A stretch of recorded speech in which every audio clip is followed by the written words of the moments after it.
بھی یاد کیا کرو اور اس جنت کی طلب کیا کرو۔ میرے نبی رحمت سرکار نے فرمایا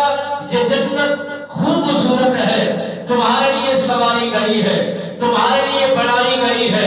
اس میں جو بے وجات اور بہترین ثمرات رب بے نیاز نے تمہارے لیے تیار کیے ہیں۔ کسی فرد انسان نے کبھی اس کے بارے میں نہیں سنا، کبھی آنکھوں سے نہیں دیکھا، کتنا حسین اور خوبصورت رب بے نیاز نے اس جنت کو بنایا ہے۔ میرے نبی رحمت فخر موجودات صلی اللہ علیہ وآلہ وسلم سرکار نے فرمایا جب بھی دعا کرو جنت کی طلب کی بھی دعا کرو کہ مولا ہمیں استغفار کرنے والا بنا اور ہماری زبانوں کو پکیزہ بنا دے اور کلمہ طیبہ پڑھنے والی زبانیں عطا کر دے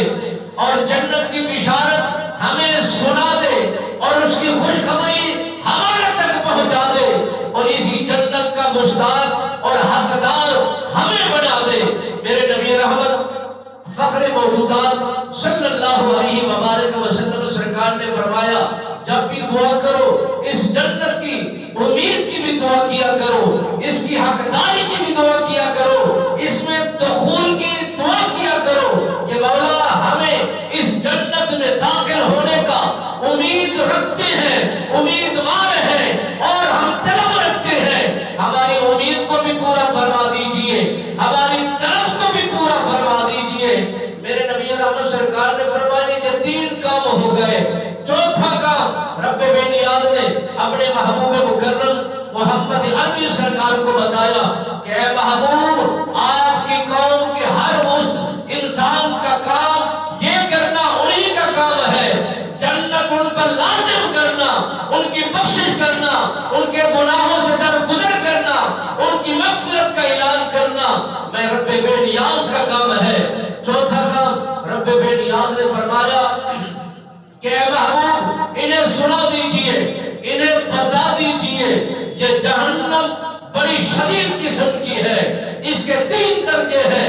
جب اسے بھڑکا دیا جائے 1000 سال یہ بھڑکتی ہے، بھڑکنے کے بعد اس کا رنگ پہلا رنگ جو ہے وہ سرخ ہو جاتا ہے اور سرخ جب ہو جاتی ہے یہ اپنا غضب دکھاتی ہے، جب 1000 سال بیت جائے پھر شکل تبدیل کرتی ہے، سفیدی اختیار کر جاتی ہے،